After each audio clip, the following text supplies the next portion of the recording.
ओम नमः सिद्धेभ्यः। ओम नमः सिद्धेभ्यः। ओम नमः सिद्धेभ्यः। ओम शुद्धात्मने नमः। नमो अरिहन्ताणम्। नमो सिद्धाणं। नमो आयुर्याणम्। नमो उवज्जायाणं। नमो लोये सवसाहुणम्। सकल कर्म नो क्षय करी पाम्या स्वयं स्वभाव। सर्वज्ञानी परमात्मने नमो करे बहुमाव। स्टेप 10 નો ગ્રંથ આપણે ઇષ્ટોપદેશ નામનો ગ્રંથ બિરાજમાન છે. એમાં ગયા સેશનમાં આપણે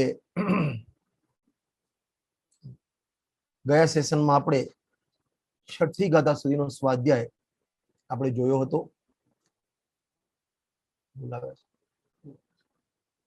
છઠ્ઠી ગાથા સુધીનો સ્વાધ્યાય જોયો હતો આપણે. અને એમાં છઠ્ઠી ગાથામાં એ વાત થઈ હતી, સુખ દુઃખ સંસારીના વાસના જન્ય તુમાન, આપદમાં દુઃખ કારતે ભોગો રોગ સમાન. મને બારમાં કોઈ પણ જગ્યાએ સુખ નથી, છતાં આજીવ કલ્પનામાં, પોતાની વાસનામાં, મિથ્યા આભાસમાં જ્યાં સુખ નથી ત્યાં સુખ માને છે. અને જેમાં સુખ માનતો હોય અને પાછી બીજી આકૃતા થાય તો એ સુખને, એ ભોગને છોડી અને બીજા ભોગમાં લાગી જાય છે. માટે આચાર્ય દેવે એવા ભોગોને રોગ સમાન કહ્યા છે. હવે આપણને પ્રશ્ન થાય, અને અહીં આચાર્ય છઠ્ઠી ગાથામાં એન્ડમાં, એટલે સાતમી ગાથાના ઉપોદ્ઘાતમાં પ્રશ્ન કર્યો છે કે આવું કેમ થાય છે. એને ખબર છે કે પરદ્રવ્યમાં સુખ નથી અને હું સુખ માનું છું એ કલ્પના છે, આ બધું મારે છોડીને જવું પડશે એવો ખ્યાલ હોવા છતાં પણ એને આ વાસ્તવિક સ્થિતિનો ખ્યાલ કેમ નથી થતો, એને ભાન કેમ થતું નથી. એના માટે અહીં સાતમી ગાથાનો જન્મ થયો કે એના સંવેદનમાં આત્મા જ્ઞાન સ્વભાવી છે, મારામાં સુખ છે, પરમા સુખ નથી, પરમા સુખ નામનો ગુણ જ નથી, તો સુખની પ્રાપ્તિ કેમ થાય ત્યાંથી, તો આવું એને સમજાતું કેમ નથી. એના ઉત્તર રૂપે આ સાતમા નંબરની ગાથા છે. 7 ગાથા અને 8 ગાથા બંનેમાં મોહની વાત છે. સાંભળ ધ્યાનથી, બંનેમાં મોહની વાત છે. હવે પરદ્રવ્યમાં સુખ નથી, છતાં આને સુખ કેમ લાગે છે? મોહથી આવૃત એનું જ્ઞાન, એનો ઉપયોગ, એના પરિણામ મોહથી આચ્છાદિત છે, મોહથી ઢંકાયેલા છે.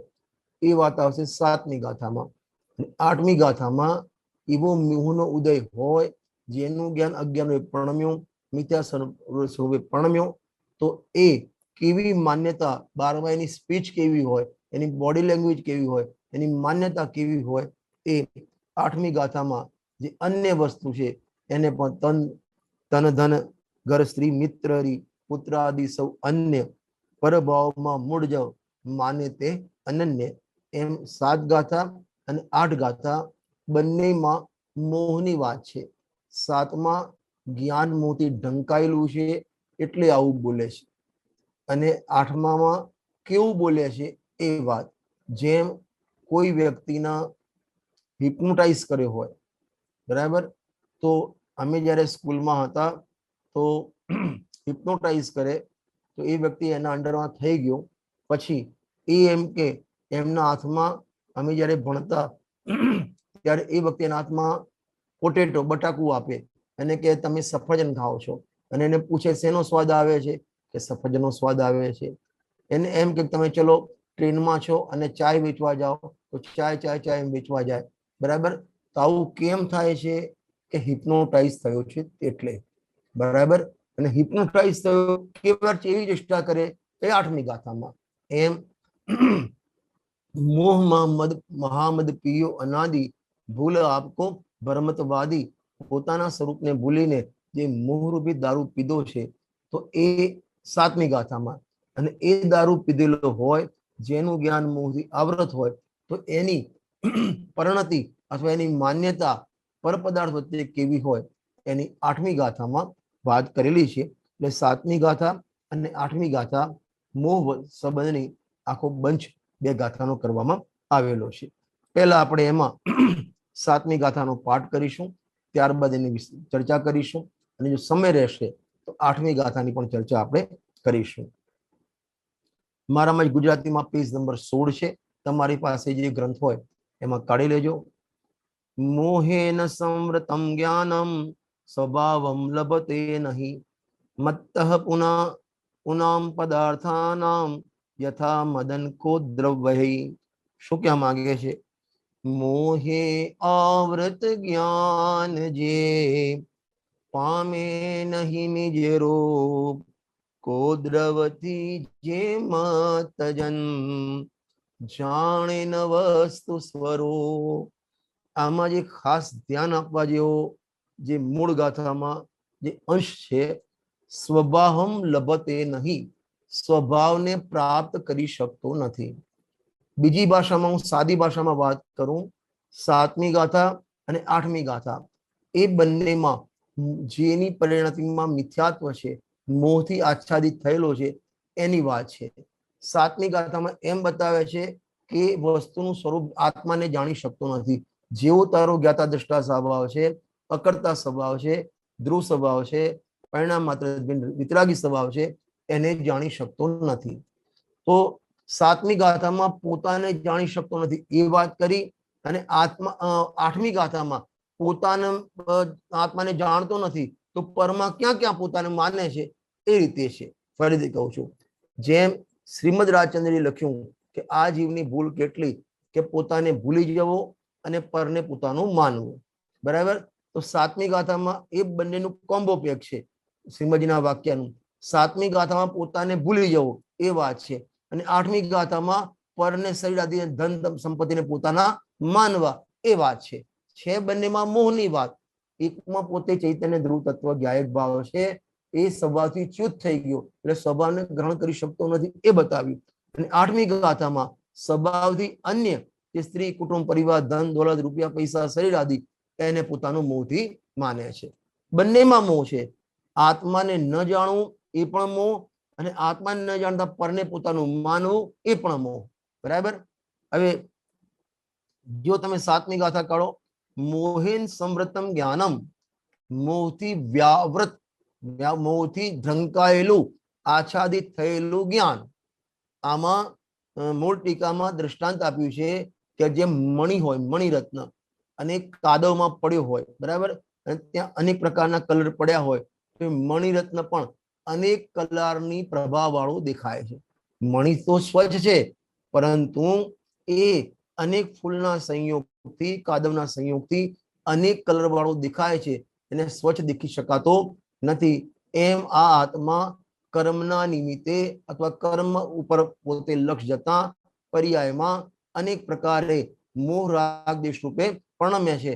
પોતે જ્ઞાતા દ્રષ્ટા સ્વભાવી છે, ધ્રુવ ચૈતન્ય તત્વ છે, કાણ પરમાત્મા છે, અકર્તા સ્વભાવ છે, એ જાણી શકતો નથી. જો સ્વભાવમ લભતે નહીં, એ સ્વભાવને પ્રાપ્ત કરી શકતો નથી. સ્વભાવ નથી એમ નથી. જો કર્મનો ઉદય નથી એમ પણ નથી, પર્યાયમાં રાગ દ્વેષ નથી એમ પણ નથી, અને આત્મા ધ્રુવ તત્વ નથી એમ પણ નથી, અને પર્યાયમાં રાગાદી ભાવ છે તો આત્મા રાગી થઈ ગયો, અશુદ્ધતાના કાળે આત્મા અશુદ્ધ થઈ ગયો એમ પણ નથી. છતાં પણ અજ્ઞાન છે. એટલે ધ્રુવ તત્વ, કાણ પરમાત્મા, જે જાણવું ધ્રુવ ધારા, એને પકડી શકતો નથી, અને રાગમાં શરીર આદિ કર્મમાં એકતા કરે છે. એને કહેવાય મોહથી આવૃત જ્ઞાન, મોહથી ઢંકાયેલું જ્ઞાન. જેમ મોક્ષના પ્રકાશકમાં દ્રષ્ટાંત આપ્યું, જેમ મારા ચશ્મા છે, હવે એના આગળ એક પેલા પ્લાસ્ટિકના, તમને ખબર પહેલાના જમાનામાં નાટક હોય ને તો આગળ સ્ટેજના આગળ લેમ્પ, મોટા મોટા લેમ્પ મૂકવામાં આવે અને એના આગળ એક વ્યક્તિ બેઠે ને તો કાગળના અલગ અલગ કલરના પ્લાસ્ટિકના કલર મૂકે, લાલ, લીલો, પીળો. હવે લાલ કલર હોય તો મેં સફેદ જબ્બો પહેર્યો હોય તો પણ કેવો લાગશે? લાલ. લીલો પહેર્યો તો પણ લીલો લાગશે. ખ્યાલ આવ્યો ને? હવે કપડું તો સફેદ જ છે, પરંતુ એને કહેવાય, અને હજુ પણ સરળ દ્રષ્ટાંત આપું ને તો જેમ ફાઉન્ટેન હોય છે ને તમારે, આપણી ભાષા ગુજરાતી ભાષામાં ફુવારા, ઇંગ્લિશમાં ફાઉન્ટેન કહેવાય. ફાઉન્ટેન કે માઉન્ટેન? ફાઉન્ટેન. હા, ફાઉન્ટેન કહેવાય. એ ફાઉન્ટેનમાં તમે દાખલા તરીકે મેસૂર ગાર્ડનમાં જાઓ તો ત્યાં પેલા કલરફુલ, એમાં નીચે ફુવારાની બાજુમાં અલગ અલગ કલરના કલર મૂકેલા હોય, લેમ્પ મૂકેલા હોય, તો એનાથી પાણી તો સફેદ, સ્વચ્છ, નિર્મળ છે, છતાં પણ એ તમને લીલું, પીળું, વાદળી અનેક પ્રકારનું પાણી દેખાય છે. તો એને કહેવાય કે એ લાઇટના સંયોગ વાળું પાણી, લાઇટના સંયોગ વાળું પાણી થયું છે. પાણીનો કલર પોતાની યોગ્યતાથી, ખરેખર લાઇટના લીધે કલર થયો નથી. એક વાત. એમ પર્યાયમાં મિથ્યા તો મોહ રાગ દ્વેષ થયો, કર્મના નિમિત્તે થયો, બરાબર છે, પણ કર્મથી થયો છે એમ નથી. ગુરુદેવજી પ્રવચનમાં લખ્યું છે પોતાની ક્ષણિક ઉપાદાન યોગ્યતા છે, એ પર્યાયની તત્સમયની યોગ્યતા છે, તે અજ્ઞાન રૂપે પ્રણમ્યું છે. એમાં પોતાનો ભગવાન આત્મા પણ કારણ નથી અને પરદ્રવ્ય એ પણ એના કરતા નથી. પોતે અજ્ઞાનથી આ ઉપાધિ પોતે પ્રગટ કરેલી છે. બરાબર? તમને ખ્યાલ છે જેમ નથી આપણે જોન્ડિસ થાય, પીળીઓ થાય, તો પીળિયા વાળાને સફેદ વસ્તુ, દૂધ પણ કેવું દેખાય? પીળિયું દેખાય. તો એમાં એના પીળિયાની પ્રસિદ્ધિ છે. એને સફેદ હોવા છતાં પણ પીળિયો થવાથી બધું પીળું પીળું દેખાય. એમ જેની પર્યાયમાં મોહ આચ્છાદિત થયેલો છે, મોહ એના ઉપર સવાર થયેલો છે, કે એને બધું જેવું છે એવું ન દેખાય, ઉલટું દેખાય. શરીર પોતાનું નથી, પોતાનું દેખાય. કર્મ પોતાના નથી, પોતાનું દેખાય. કુટુંબ પરિવાર પોતાના નથી, પોતાનું દેખાય. અને પોતે જ્ઞાતા દ્રષ્ટા સ્વભાવી આત્મા છે એ પણ એને ના દેખાય. અને સમજો, ગુરુદેવ બહુ સરસ દ્રષ્ટાંત આપે છે. ઘણી વખત તમે પ્રવચનમાં સાંભળ્યું હોય, કોઈ વ્યક્તિને સાપ કરડ્યો ને, સાપ, અને પછી એનું ઝેર ચડે એના શરીરમાં, તો ઝેર ચડે ને તો એને લીમડો, કડવો લીમડો પણ એને ખવડાવે ને, કડવો લીમડો એને કેવો લાગે? મીઠો લાગે. એક છે કડવો, લાગે છે મીઠો, એનો અર્થ એના શરીરમાં ઝેર વ્યાપી ગયેલું છે. એમ આ પળ પદાર્થ અન્ય છે, પરદ્રવ્યમાં સુખ નથી. હા, પરદ્રવ્યમાં સુખ નથી, પરદ્રવ્ય સુખનું કારણ નથી, છતાં પણ સુખનું, સુખરૂપ અને સુખનું કારણ લાગે છે. તો એનો અર્થ તારો ઉપયોગ મોહથી ઢંકાયેલો છે, એટલે તેને આવું દેખ. જેમ પીળિયાવાળાને બધું પીળું દેખાય, એમ મોહી જાય બધે બારમાં બધું પોતાનું દેખાય. ખરેખર તો મોહની પરિભાષા ગુરુદેવ બહુ સરસ કહે છે. પોતાના સ્વરૂપને ન જોવો ને એનું નામ મોહ. શું કીધું? પોતાના સ્વરૂપને, પોતે ધ્રુવ તત્વ છે, પરિણામ માત્ર જે બિન પ્રમત અપ્રમતિ રહિત, જે એક જ્ઞાયક ભાવ છે, અબસ્પષ્ટ, અનન્ય, નિયત, અવિશેષ, અસંયુક્ત, તો જે પોતાનું કારણ પરમાત્મા, એનું સ્વરૂપને ન જોવું એનું નામ મોહ કહેવામાં આવે છે. અને એ મોહથી ઢંકાયેલું છે એટલે એને પર પદાર્થમાં પોતાપણું માને છે. મોક્ષા પ્રકાશકમાં ચોથો અધિકાર છે, એમાં જીવ અજીવ તત્વનું અન્યથા સ્વરૂપ બતાવ્યું. ત્યાં 2 પાનાનો ટોપિક છે આખો. એમાં અંતિમ ટોપિક લખ્યો છે કે આ જીવને અનાદિથી ઇન્દ્રિય જ્ઞાન છે. આ જીવને અનાદિથી ઇન્દ્રિય જ્ઞાન છે, અને ઇન્દ્રિય જ્ઞાન રૂપી પદાર્થને જાણે, અને આત્મા કેવો છે? અરૂપી. એટલે ઇન્દ્રિય જ્ઞાન દ્વારા એને પર્યાયમાં અનાદિથી ઇન્દ્રિય જ્ઞાન છે, અને અનાદિથી આત્મા પણ હોવા છતાં પણ એ ઇન્દ્રિય જ્ઞાનમાં આત્મા જાણવામાં આવ્યો નથી. બરાબર? હવે જીવનો સ્વભાવ છે ક્યાંક ને ક્યાંક અહમપણું કરે જ કરે. હવે આત્મા જાણવામાં આવ્યો નહીં તો આત્મામાં અહમપણું કર્યું નહીં, અને જે પદાર્થ જાણવામાં આવ્યા એમાં બધામાં અહમપણું કરી લીધું. આનું નામ છે મોહ. મોહની ઘણી પરિભાષાઓ ગુરુદેવના પ્રવચનમાં જોવા મળશે તમને, કે સામે આખું જગત, જે 49 નંબરની ગાથામાં અવ્યક્તનો પહેલો જ બોલ છે, છદ્રવ્ય સ્વરૂપ લોક તે વ્યક્ત છે, ગે છે, અને ભગવાન આત્મા એનાથી ભિન્ન છે, માટે અવ્યક્ત છે. હવે આખો પદાર્થ, આખું લોક બધું ગે છે. હવે ગેમાં તું ભાગલા પાડે, આ ઈષ્ટ ને અનિષ્ટ, અહીં પણ મોહ કહેવામાં આવે છે. ખ્યાલ આવ્યો ને? હાજી. અને જ્ઞાન મોહ બીજું પરિભાષા લઈએ ને, જ્ઞાન કોનું? આત્માનું. જ્ઞાન આત્માનું, અને આત્મામાં ન લાગ્યું અને પરમાં લાગ્યું, આનું નામ મોહ. મેં 3-4 પરિભાષાઓ ગુરુદેવસિંહના આધારે કહી.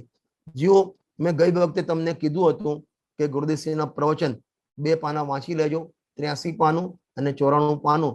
હવે કેટલાય વાંચ્યા એ તો મને ખબર નથી, સામે હોય તો હાથ પણ ઊંચા કરાવું. અહીં તો મને તમે કોઈ દેખાતા નથી, પણ તમે લેસન કર્યું કે નથી કર્યું એ તમારા ઉપર છે. ગુરુદેવસિંહના પ્રવચન છે ઇષ્ટોપદેશ પ્રવચન ભાગ 1 પેજ નંબર 82. પહેલા વાંચું છું. મોહથી ઢંકાયેલું જ્ઞાન, જેવો વિપાકથી હો મૂળતો છે ને, મોહથી કર્મના ઉદયના નિમિત્તે પર્યાયમાં અજ્ઞાન પરણમ્યું, એને કહેવાય મોહથી ઢંકાયેલું જ્ઞાન. ભગવાન આત્મા, શું ગજબ વાત કરી ગુરુદેવશ્રી. ભગવાન આત્મા પોતાના સ્વભાવ તરફનું લક્ષ્ય કરીને પોતાનો વિકાસ કરવો જોઈએ. વાહ! ઉપયોગને અંદર લઈ જાય તો પર્યાયમાં એનો વિકાસ થાય. કરવો જોઈએ તો પોતાનો વિકાસ, અને પોતાનો વિકાસ ક્યારે થાય? ઉપયોગને સન્મુખ કરે, અંતર્મુખ કરે. આ જેનો ઉપયોગ છે એમાં જોડે તો પર્યાયમાં અતિન્દ્રિયના ઉભરાવે અને આત્માનો પર્યાયમાં વિકાસ થાય. બીજી ભાષામાં, સમેસાની ભાષામાં કહું ને તો આત્મખ્યાતિ પ્રગટ થાય. પર્યાયમાં આત્મખ્યાતિ પ્રગટ થાય. થવું જોઈએ આમ, પણ આ છોડી દઈને મોહના પાકમાં જોડાવાથી પોતાનો વિકાસ રૂંધે છે. ગજબ થઈ ગયો. જો આ બાજુ આત્મા, આ બાજુ કર્મનો ઉદય અને વર્તમાન તમારો ઉપયોગ. હવે એ ઉપયોગ આ બાજુ જોડાય, આત્મામાં જોડાય, પછી ઉપયોગનો શું થાય? વિકાસ થાય. ઉપયોગનો શું થાય? વિકાસ થાય. આત્માની પર્યાયમાં પ્રસિદ્ધિ થાય, આત્માનો વૈભવ પર્યાયમાં ઉછાળા મારે. બરાબર? થવું જોઈએ આમ, પણ એમ કરી નહીં. એમ ન કરતા ઉપયોગને કર્મના ઉદયમાં જોડાઈ ગયો. અહીં ઉપયોગ કર્મના ઉદયમાં જોડાયો તો એનો વિકાસ થવો જોઈએ ને, એ રૂંધાઈ ગયો. જેને સમય સારણી કરતા ક્રમ અધિકારની 69 નંબરની ગાથા ઉપરથી વાત કરું ને, સહજ ઉદાસીન અવસ્થાનો ત્યાગ કરીને ત્યાં આવે છે. ટીકાની લગભગ 10મી 11મી લાઈન હશે. સહજ ઉદાસીન અવસ્થાનો ત્યાગ કરીને, ઉદાસીન અવસ્થા એટલે જ્ઞાતા દ્રષ્ટા. એટલે ગુરુદેવ કહે છે કે જ્ઞાતા દ્રષ્ટા હતી અને ત્યાગ કર્યો એમ નહીં, પણ થવી જોઈએ જ્ઞાતા દ્રષ્ટા અવસ્થા, એ ન કરી અને અજ્ઞાન પરણમ્યો, એને જ્ઞાતા દ્રષ્ટા અવસ્થાનો, ઉદાસીન અવસ્થાનો ત્યાગ કર્યો. અને અહીંની ભાષામાં એને પોતાનો વિકાસ પોતાથી રૂંધ્યો. એટલે પોતાના પગ એને પોતાના હાથે કાપ્યા છે. ક્યાં?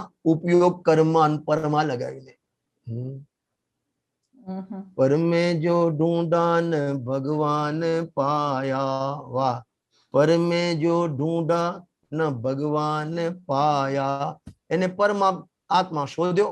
કોઈએ મંદિરમાં શોધ્યો, કોઈ તીર્થમાં શોધ્યો, કોઈ સુબામાં શોધ્યો, પણ જ્યાં હતો ત્યાં જોયો નહીં. જુઓ, એક બીજું પાનું છે 93 નંબરનું પાનું, એ પણ કાઢી લો. બાકી પણ પ્રવચન સારું છે, તમે જોઈ લેજો.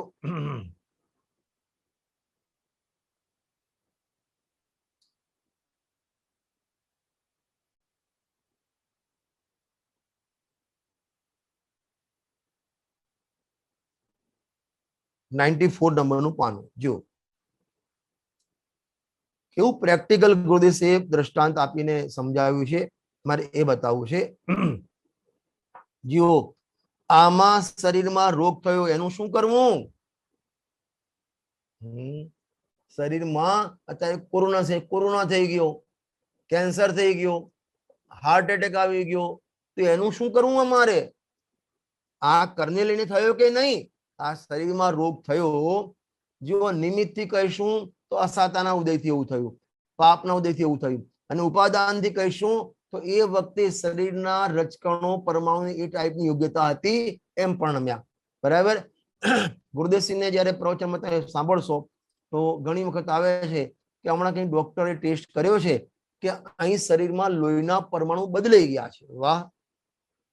કર્મનો દેહાદ ના કર્યો કે કંઈક કેન્સર, બ્લડ કેન્સર થયો છે એમ ડોક્ટરો કહેતા હતા કે પરમાણુ બદલાઈ ગયા છે.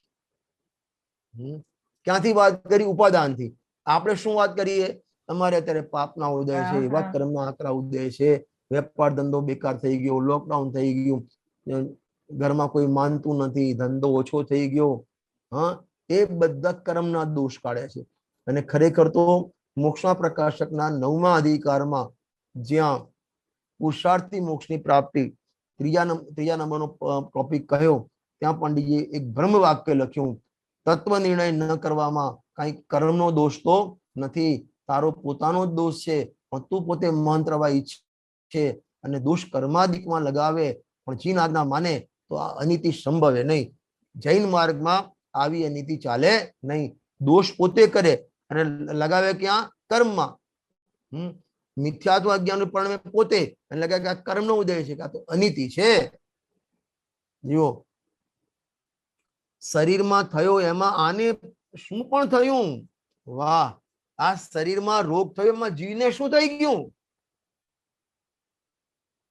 એ તો જડમાં છે. હવે જો દ્રષ્ટાંત આપ્યું ગુરુદેવશ્રીએ, ના મળી પાનું પેજ નંબર 94, જે જોડે શું દ્રષ્ટાંત ગુરુદેવ આપ્યું છે, જોડે કોઈ હરિજનનું ગળ સળગ્યું, એમાં આને શું છે? ઘરમાં બાજુના ઘરમાં આગ લાગી છે અને તમારું ઝૂંપડું નથી, ઘર સુરક્ષિત છે, તો ટેન્શન થાય? કોઈ લાગી છે બાજુમાં. જેમ આપણે પાકિસ્તાનમાં ભૂકંપ આવે તો આપણે કોઈ ટેન્શન થાય? ન થાય, પાડોશી દોષ છે. એમ જેઓ જોડે કોઈ હરિજનનું ઘર સળગ્યું હોય, એમાં આને શું છે ઘરમાં? એમ આ કોકનું ઘર અહીં જળમાં સળગે છે. આ શરીર આ કોકનું ઘર છે, જળ, અને એ સળગે પણ આ મોહી જણ એમ કહે છે કે મને થાય છે શરીરમાં, બોલે છે મને થાય છે, કેમ કે શરીરમાં એકતા છે. અને 12 ભાવનામાં તો સ્પષ્ટ ભાવના લખી છે, જહાં દેહ અપની નહીં તહાં ન અપના કોઈ. વાહ. જીઓ, આ કોકનું ઘર અહીં જળમાં સળગે પણ કહે છે કે મને થાય છે. હવે એ મૂળતા એની છે કે શરીર લઈને છે? આ મૂળ જો શું કે છે, આ શરીરમાં રોગ થયો, બરાબર, અહીં સમજો કેન્સર થયો. હવે આ કે મને કેન્સર થયો, મને કેન્સર થયો, મને કેન્સર થયો. ગુરુદેવ કે ભાઈ આ તો પાડોશી છે. બાજુમાં જેમ હરિજનના ઘર સળગે તો આપણે કેમ રોતા નથી મારું ઘર સળગ્યું? એમ આ કોકના ઘરમાં થાય છે. એ કેન્સર થયું, શરીરમાં થયું. બ્લડ પ્રેશર થયું તો જ્યાં બ્લડ હોય ત્યાં પ્રેશર આવે ને, આત્મામાં તો બ્લડ છે જ નહીં, છતાં મોહીજન માને મને થયું, મને થયું. એક વાત. હવે જે મૂળતા થઈ એ ક્યાં થઈ? શરીરમાં કે આત્મામાં? આત્મામાં. મૂળતા જીવની પર્યાયમાં થઈ. ખ્યાલ આવે ને? મૂળતા ક્યાં થઈ? જીવની પર્યાયમાં. અને એ પણ શરીરને લઈને નહીં, કર્મને લઈને નહીં, રોગને લઈને નહીં, એની પોતાની ઉપાદાન યોગ્યતાથી. અને ગુરુદેવની ભાષામાં કહું ને તો તત્સમયની યોગ્યતા. જીવો, મુમુક્ષુ મારા પણ ઉત્પન્ન કેમ થાય છે? કે ઉત્પન્ન કર્યું માટે થાય છે. હા, કેમ ઉત્પન્ન થયો? કે ઉત્પન્ન કર્યો માટે થયો છે. તે તારી જાતે આ બધી વળગણ જાતે ઊભી કરી છે. કીધું ને અંદર કે જેનો પોતાનો સ્વભાવ જે જ્ઞાનાનંદ પ્રભુ છે, પ્રભુ આત્મા જાણનાર, વાહ, જાણનાર ધ્રુવ તત્વ, જેમ નેત્ર તેમ જ જ્ઞાન, નથી કારક નથી વેદ કરે, જાણે જ કર્મોદય નિજરા, બંધ તેમજ મોક્ષ ને.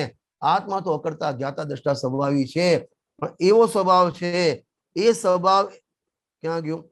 આત્મા જ્ઞાન જાણનાર જેનું લક્ષણ છે, એવા સ્વભાવને ન જાણતો. આ સવારે આપણે ચાલ્યું હતું, જ્ઞાન એ આત્માનો સ્વભાવ છે કે આત્માનું લક્ષણ છે? બોલો બેન. બેન, સ્વભાવ છે. જ્ઞાન આત્માનો સ્વભાવ છે કે આત્માનું લક્ષણ છે? સ્વભાવ છે. જય જીનેન્દ્ર. તમારી ઇન્ટ્રોડક્શન મેં પહેલા કહેલું હતું કે આ રત્નીભાઈ ગુગલી બોલ નાખીને બધાને આઉટ કરવા માંગે છે, તો ધ્યાન રાખજો. તમે આ લક્ષણ અને સ્વભાવમાં બધા વિગતો પાડવા માંડી છે તમે. હેલો જીઓ, બોલો. જ્ઞાન આત્માનો સ્વભાવ પણ કહેવાય અને જ્ઞાન આત્માનું લક્ષણ પણ કહેવાય. બરાબર.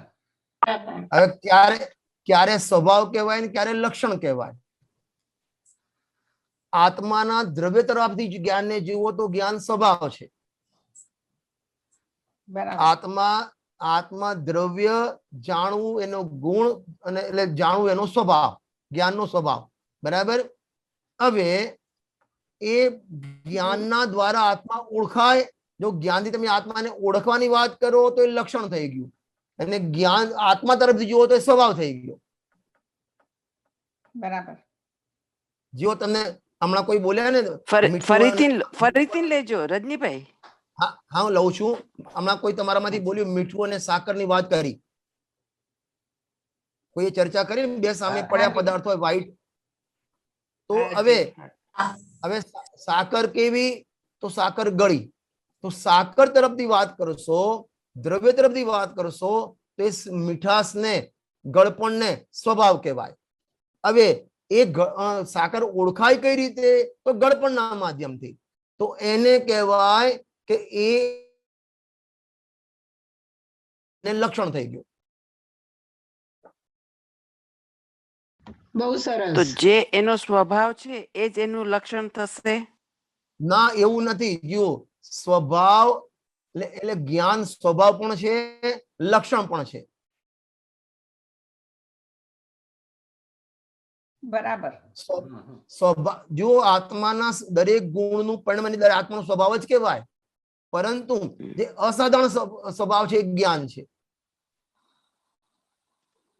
જ્ઞાન આત્માનો અસાધારણ સ્વભાવ છે, કારણ કે લક્ષણની આખી પરિભાષા અલગ છે.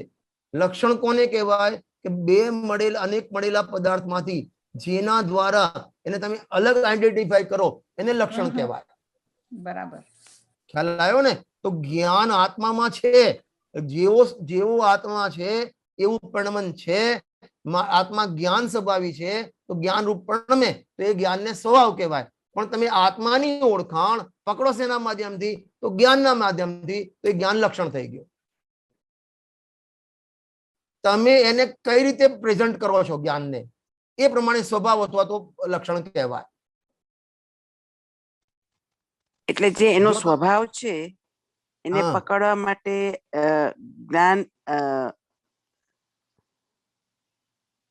માધ્યમ લક્ષણ ને કરશું. પાણીની માટલી, હું તમને સરળ દ્રષ્ટાંત આપું છું. પાણીની માટલી અને માટલીનું પાણી એક જ છે કે અલગ અલગ છે? એક જ છે. એટલે કઈ રીતે બોલો છો? ફરીથી બોલું છું. પાણીની માટલી અને માટલીનું પાણી એ બંને એક જ વાત છે કે અલગ? પાછા રજનીભાઈ બોલશે તમે ગૂગલી નાખો છો. એક જ છે. કારણ કે વાત તો મુખ્ય પાણીની એક નથી, આસમાન ફરક છે. એક નથી, આસમાન જમીનનો ફરક છે. તમને સમજાવો. પાણીની માટલી એમાં માટલી બતાવી છે અને માટલીનું પાણી એમાં પાણી બતાવવું છે. બરાબર. પણ કહેવાનું તો પાણી છે ને. અરે બાપુ જીઓ એક જ જગ્યા પર છે. અરે એક નથી, તમે સમજો. પહેલા બંનેમાં કહેવાના પ્રયોજનમાં ફરક છે. સમજી ગયા જીઓ સમજી ગયા, ખ્યાલ આવી ગયો. કોઈ માટલીમાં પહેલામાં આપણે સમયસારની 56 ને 67 ગાથામાં ઘીના ગળાનું દ્રષ્ટાંત આપ્યું છે. તો પહેલા માટલીમાં ઘી અને છાશ રાખતા હતા. એક માટલીમાં પાણી ભરે, બરાબર? તો એને કહેવાય પાણીની માટલી, છાશની માટલી, ઘીની માટલી. તો એમાં પાણીના માધ્યમથી ગળો બતાવવો છે. એકમાં પાણીના માધ્યમથી ગળો બતાવવો છે અને બીજામાં માટલીનું પાણી, એમાં માટલીના માધ્યમથી પાણી બતાવવું છે. બરાબર, ખ્યાલ આવી ગયો. ખ્યાલ આવી ગયો? આત્માના માધ્યમથી, દ્રવ્યના માધ્યમથી સ્વભાવ બતાવે, જ્ઞાન બતાવ્યું તો એ સ્વભાવ કહેવાય, અને જ્ઞાનના માધ્યમથી આત્મા બતાવ્યું તો એ લક્ષણ થઈ ગયું. બરાબર, એકદમ ખ્યાલ આવી ગયો. ખ્યાલ આવ્યો નથી આવતો? હાજી. હવે જો મીઠું કેવું? તો કે ખારું. તો એનો સ્વભાવ થઈ ગયો. અને ખારાશના માધ્યમથી મીઠાને પકડ્યું તો લક્ષણ થઈ ગયું. બરાબર, ખ્યાલ આવી ગયો. ખ્યાલ આવી ગયો ને? બંનેમાં ફરક છે. હાજી હાજી હાજી. એ જ જ્ઞાનને સ્વભાવ પણ કહેવાય, એ જ જ્ઞાનને લક્ષણ પણ કહેવાય. તમે એને પ્રેઝન્ટ કઈ રીતે કરો છો, તમે એનું પ્રતિપાદન કઈ રીતે કરો છો, એ પ્રમાણે સ્વભાવ અથવા લક્ષણ કહેવાય. બિલકુલ બરાબર. અરે હાજી નાજી. હાજી હાજી બહુ સરસ. હાજી. હા, જો આપણે મૂળ પ્રવચનમાં આવીએ, ગુરુદેવસિંહના પ્રવચનમાં. પ્રભુ આત્મા જ્ઞાન જાણનાર જેનું લક્ષણ, જ્ઞાનને લક્ષણ બનાવ્યું. અહીં જ્ઞાન કેમ લક્ષણ બનાવ્યું? કે જ્ઞાનના માધ્યમથી આત્મા પકડમાં આવે છે. જો તત્વજ્ઞાન પાઠમાલામાં પહેલા ભાગમાં 3જા નંબરનો પાઠ છે લક્ષણ અને લક્ષણાભાસ. બરાબર? લક્ષણ શું કહેવાય, શું છે, કયા શબ્દ? આત્મભૂત અને અનાત્મભૂત બે લક્ષણ કહેવાય. સમજ ધ્યાનથી. આત્મભૂત અને અનાત્મભૂત લક્ષણ કહેવાય. જેમ કોઈ મને, હું મંદિરમાં પ્રવચન કરતો હોઉં, બરાબર, અને અથવા પ્રવચન સીડી કેસેટ સાંભળતો હોઉં, અને કોઈ છોકરો આવ્યો કે જે પેલા રજની અંકલ ને તું બોલાઈને આવો, તો એ ઓળખતો નથી. તો કઈ રીતે કહેશે કે જો પેલા ચશ્મા પહેર્યા છે ને એ રજનીભાઈ, અડધી બાઈ નો જબ્બો પહેર્યો છે એ રજનીભાઈ, બરાબર? હવે ચશ્મા એ વખતે પહેર્યા છે અને મેં પછી કાઢી નાખે તો રજનીભાઈ રહે કે ના રહે? રજનીભાઈ રે પણ એ છોકરો ઓળખી ના શકે. ઓળખી ના નહીં. એટલે આ ચશ્મા છે ને ટેમ્પરરી ઓળખાણ કહેવાય. ટેમ્પરરી છે, કાયમી ઓળખ. એ ટેમ્પરરી લક્ષણ, એને અનાત્મભૂત લક્ષણ કહેવાય. એકેન્દ્રીય જીવ, બે ઇન્દ્રિય જીવ, સંઘની જીવ, અસંગની જીવ, એ અનાત્મભૂત લક્ષણ કહેવાય. ટેમ્પરરી, કાયમી માટે નથી.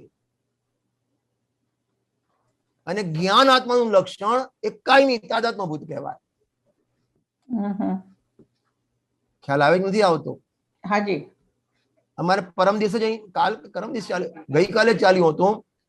જેમ તમારે તો અમેરિકામાં કેવું હોય ખબર નહીં, અમારે તો સોસાયટી અહીં હોય લાઈન્સ, જેમ અમારી માવીનગર સોસાયટી છે.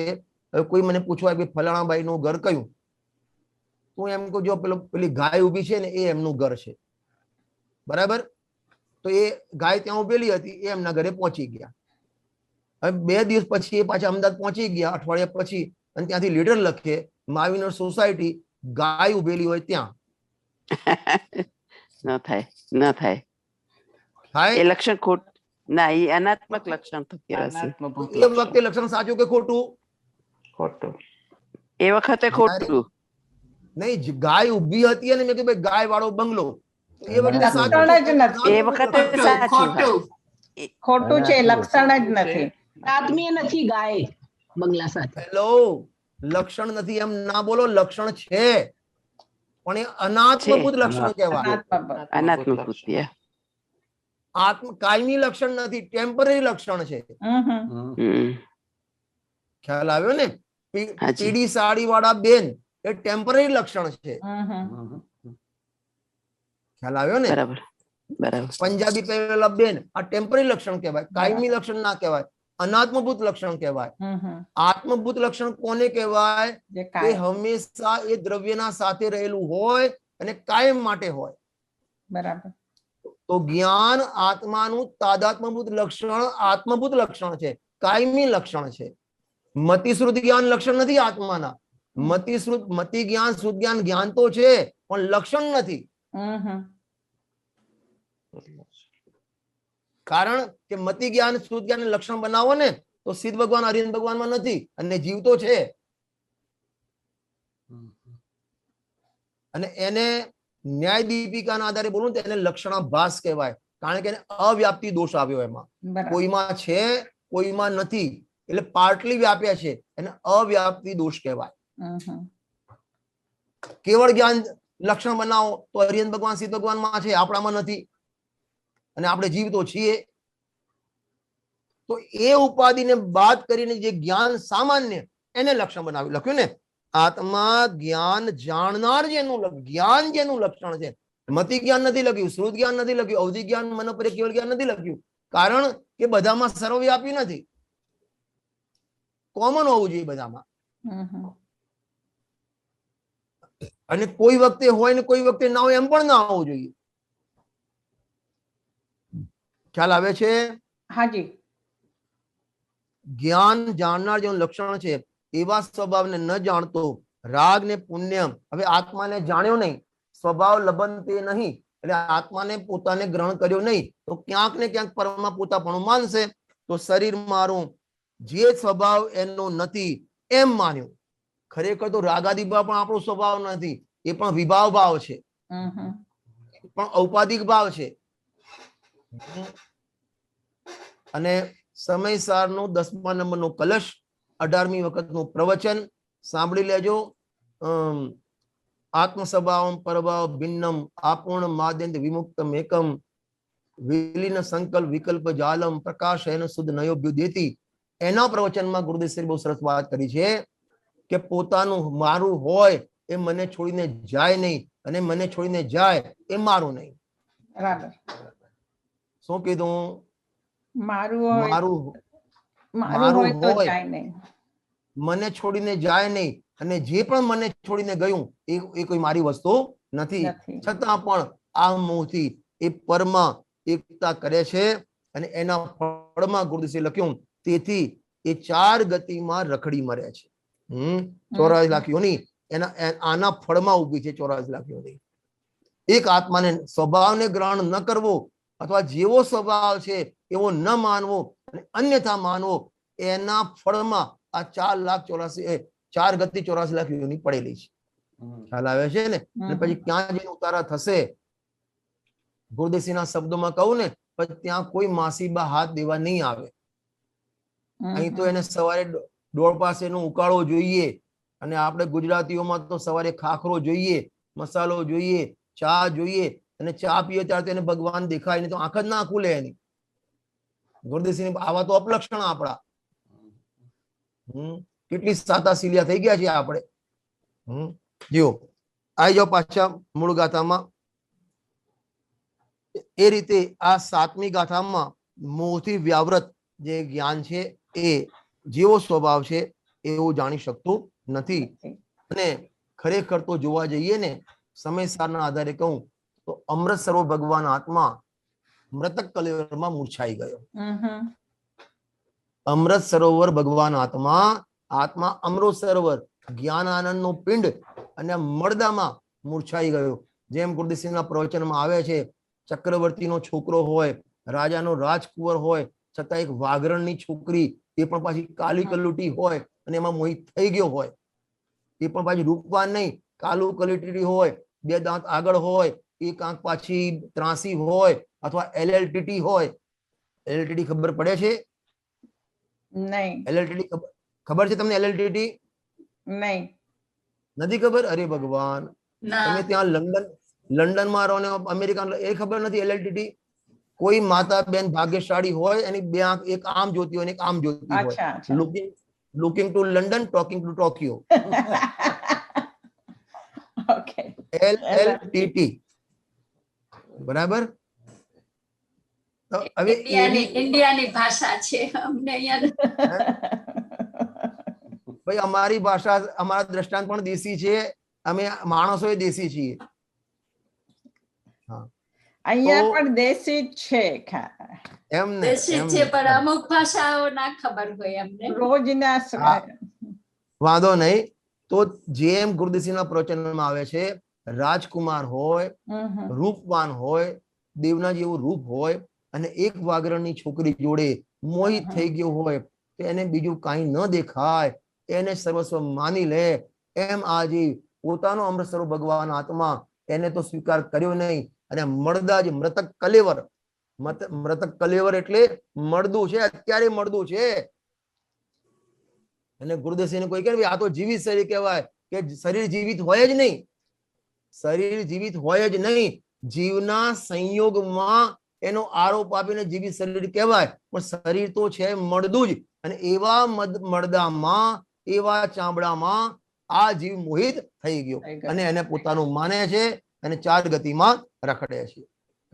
અને પાછું એવું બોલે, ગુરુદેવસિંહના પ્રવચનમાં આવે છે કે એવું બોલે કે અમાર તો અમે એવા બધા ભાઈઓ એક છીએ ને, કે પેલા લાકડીથી પાણીમાં મારીએ ને તો પાણી જુદું ના પડે, એમ અમે જુદા ના પડીએ.